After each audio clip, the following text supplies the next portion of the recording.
So, to be perfectly honest, we have a disappointing video for today.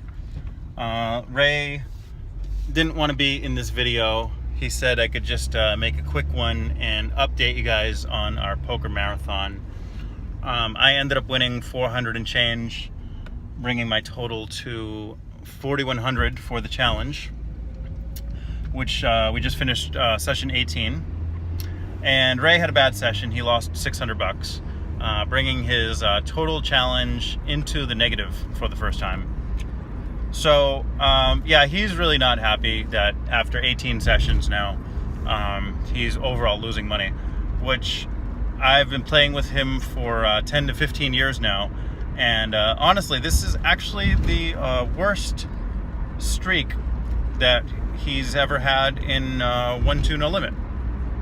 This is supposed to be the super low limit game, and supposed to be much easier opponents than the higher limits, easier decisions. So I found the tables that we were at today, it was actually one main table for the day, to be pretty easy. Over the course of the 15 hours marathon that we played today, there was twice that I lost a couple $100. But overall, I found it pretty easy to win the small plots just through aggression and just through paying attention, playing good small ball position poker. So I found it pretty easy to have kind of an upward dwindle to my stack.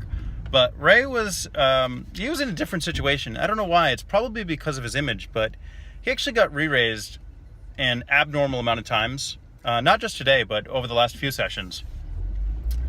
And he was in some tough spots. I would say he made a few minor mistakes. I don't think he made any big mistakes. He made a few minor mistakes that I told him about throughout the course of the day. But he was in some tough positions too. Like on the turn, the board was king, king, jack, 7, and Ray had a king, and someone else had pocket 7s. So he was in a few positions like that where, he thought he had the best hand initially, and circumstances changed, and he was put into some really tough positions. So I'm not sure overall if he could have made different decisions and had a winning session, but I do think that he could have made different decisions and had a smaller losing session than he had. I don't think he needed to lose $600. He might have been able to get away with maybe like a negative $300 session, or maybe even smaller, maybe negative 200. So I was trying, when I was out of the hand, I was trying to see some of his cards and, kind of give him some advice on the ways that I would have played the hands. And in some cases, maybe the losing was getting to him where he was playing a little bit too tight when I actually would have played hands. So it kind of goes both ways. When you're losing, you really have to check and make sure that you're not playing differently than you normally would just because you're losing, which is a danger. And I can remember times in my life where I've actually lost 7 sessions in a row, and I really had to make sure that I wasn't playing differently. I wasn't playing differently because I was losing, which is a real danger. You don't want to be playing the right way, and then because you're losing, start playing the wrong way. Like just start not re-raising with hands like ace king because you never get an ace or a king on the flop. So that's a real danger, and I'm kind of there for him to make sure that he doesn't start playing differently just because of the results. But I do think there are some slight changes that he could make. I'm also working on some slight changes to my game too. Overall, I do find the 1-2 tables very, very easy, and I have very few losing sessions. But I know there are some situations that I could probably win more. Like, I'll tell you a hand today that I messed up, and I do have a very aggressive image, like I said, and this is one case where my aggression got the better of me and I lost more than I had to. So I switched over to Ray's table, and the first hand that I see is king, queen offsuit. I actually forget what position I was in, but I was out of position against the villain. And I raised to 13. I was probably in middle position, and he was 2 positions after me, and kind of min raised me to $26. I say kind of because that's not a true min raise. He could have raised to 24. But anyway, for purpose of this video, he raised to $26. Everyone folded, and I decided to call the extra $13 based on that he looked like kind of a goofy-ish type of player, kind of willing to play a pot that's a little bit too big for the strength of his hand. So this was my first hand, so I had exactly $300 on the table, and he had a stack of about $600, which usually indicates either a very good player or a player that got lucky in previous pots to have a $600 stack. So anyway, flop came out, Jack with two little cards, something like Jack 4-2 or something like that. And I checked, having no interest at all in the pot. And he bet only $20. He just kind of, gently threw out $20, like it was nothing, like he didn't really know what to do, so just throw out $20. And I saw this as weakness, so I wanted to take control of the hand on the flop so that I could properly bluff the turn. So I decided to check raise to $45. And I made this raise small for the purposes of him probably calling on the flop, but thinking in the back of his mind now that he doesn't have the best hand. Now I do, because I just check raised. So he didn't call the 25. He ended up going all in, which was way too aggressive of a bet, but that's another story. And I easily folded my king high. But I realized that was a situation that I didn't really need to check raise the flop. I could have just check folded the hand. And I tend to do this. Now I will say it does work out sometimes. So there are pots that I win that some other people wouldn't win. But overall, I just don't think that this was a good situation. And it was basically a $45 gift to my opponent. Even if he didn't have a set of jacks, he showed a set of jacks. I don't know if I said that yet. But even if he didn't have a set of jacks, there's no guarantee that I'd win the pot. He might have just had pocket kings or something and just bet out $20 because who knows why.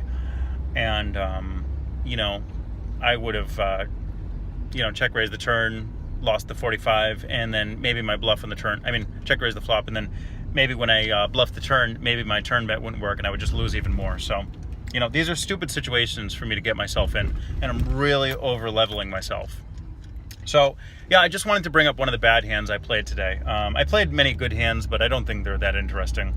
I kind of want to even out this video series with some bad hands that I play to give a more realistic look at not only the hands I'm playing, but the things that I'm trying to personally work on. So, overall, I am extremely happy with my results. As I said, I am up 4,100, and that's in very, very few hours. So I'm averaging $47 an hour at the 1-2 table right now, which makes me question, why do I ever even play 5-10 at all? I should just really focus my efforts on 1-2. And I know some other people that make 20 big blinds an hour in the games that they play.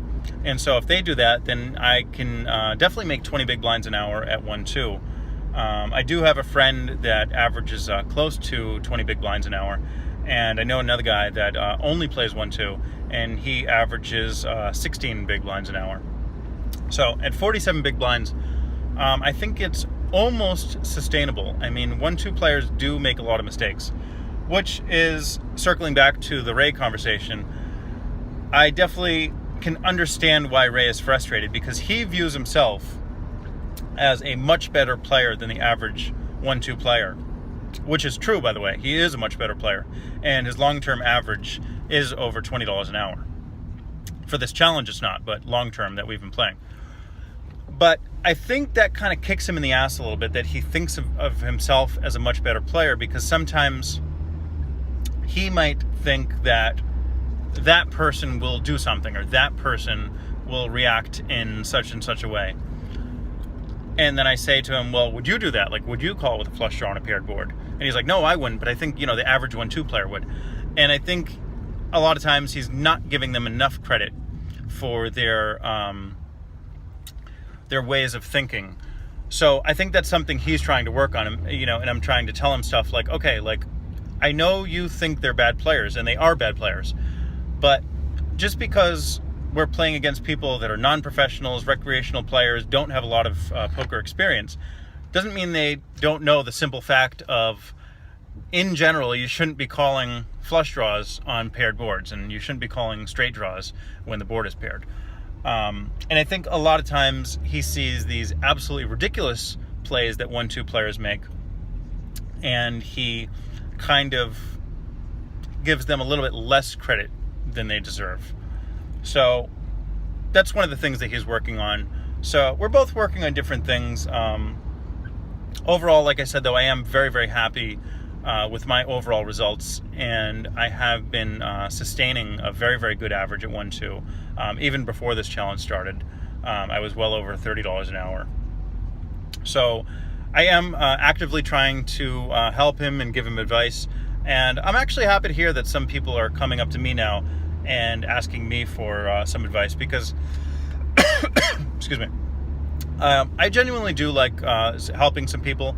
And overall, I don't think that the advice that I give will negatively affect my hourly average too much. I mean, there's just so many players in the world, and in general, if people aren't taking poker as their actual job, they don't put in the work that's necessary to really make premium decisions on every single play. And for as many mistakes as I make per day, I am thinking about every single decision that I make.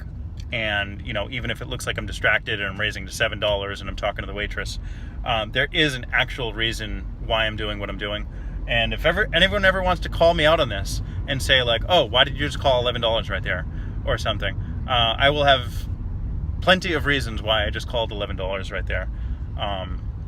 So anyway, I'm babbling now, so I'll wrap up the video, and me and Ray are going to get together and make a better video for maybe tomorrow or the next day, talking about the marathon. But he just wants to take like the rest of the day off. It's like 8 o'clock in the morning, 8:10 in the morning, and it's too late to do this stuff, or too early to do this stuff. So anyway, thanks for watching, thanks for subscribing, leave me some comments, leave me some questions, and say hi to me when you see me tomorrow. Bye.